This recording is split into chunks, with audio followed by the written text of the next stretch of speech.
জাতীয় পার্টির কবর খোয়ার ঘোষণা, অনেক রথী মহারথী চুনোপুটি সবাই অনেক প্রায় এই 90-এর পর থেকে অনেককেই দেখলাম এই কথাটা বলার জন্য।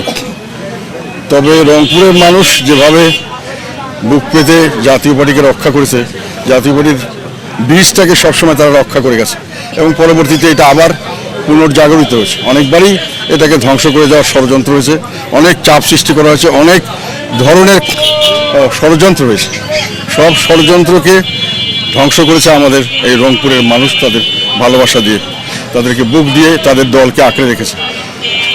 নীতিগতভাবে বলতে গেলে এবং সার্বিকভাবে বিবেচনা করলে যে কোনো মানুষ যদি নিরপেক্ষভাবে বিবেচনা করে, জাতীয় পার্টির মতো এত জনগণের পক্ষের দল, একেবারে নীতি নৈতিকতার ভিতর থেকে রাজনীতি করা দল আমার মনে হয় বাংলাদেশে খুব কম আছে এবং আমরা সেইটার উপরেই ভরসা করে আছি। আমরা ইনশাল্লাহ বেঁচে আছি এবং বেঁচে থাকবো, জনগণের ভালোবাসার মাঝেই আমরা বেঁচে থাকবো। আরেকটা কথা হলো, মানে যারা জুলুম করেছে আমাদের সঙ্গে সবসময় আমরা দেখেছি যে জুলুমবাজদের আল্লাহ হয়তো কিছুদিন ছাড় দেন কিন্তু ছেড়ে দেন না, সবাই তার পরিণতি ভোগ করেছে।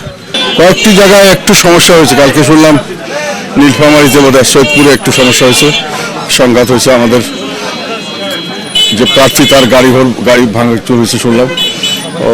ব্রাহ্মণবাড়িয়ায় আমাদের প্রার্থীর উপরে কিছুটা চড়া হয়েছিল, এরকম দু এক জায়গা থেকে খবর পাচ্ছি বিচ্ছিন্নভাবে।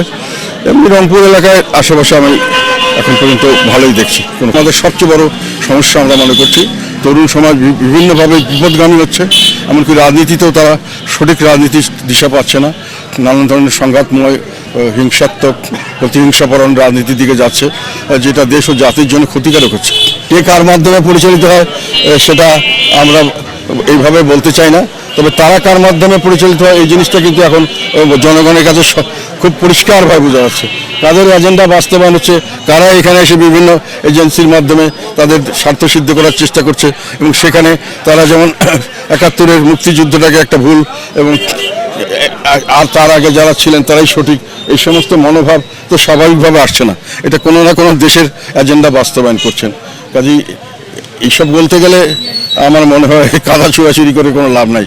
আমরা দেশ এবং জনগণের স্বার্থে কাজ করেছি, জাতীয় পার্টি কোনো সময় কারো এজেন্ডা বাস্তবায়ন করে নাই।